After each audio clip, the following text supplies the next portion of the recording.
na pai mana gitu dulu kini kun ulama an ibisi kurung rawa yang peweh manusia dalam nanggro anak yang fon nama kazap yang kedua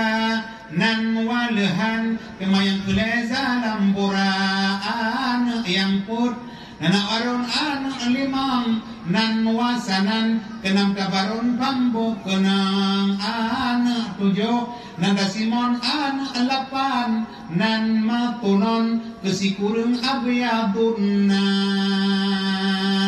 tikurung loro kata menoi hana kathai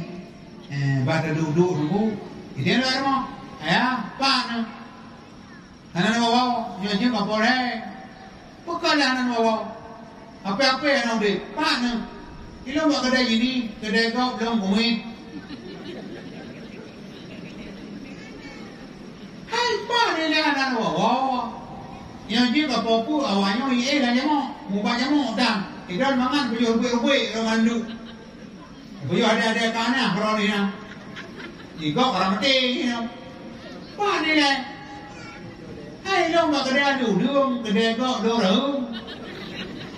Yang dengar dulu, zindagi, dengar? Ek seper, hesohana, ya hakal kya ho, kitne jana, o zindagi, ek seper, hesohana. यह कल क्या हो कितने जाना जान सारे सहरी पुसर दुनिया की सो पर बनकर मुस्तोरे जाओ जिंदगाना यह कल क्या हो कितने जाना ओ जिंदगी एक सफर है सुहाना यह कल क्या हो कितने जाना होले होले ओ lalau yang jino lalau anang ku lalau ru ma ku lu lalau lalau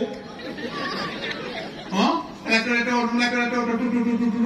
orang ipan nak mengai bang ipan ni lalau anak mereka beruji tau bukan ni lalau apa dia uji lewo lalau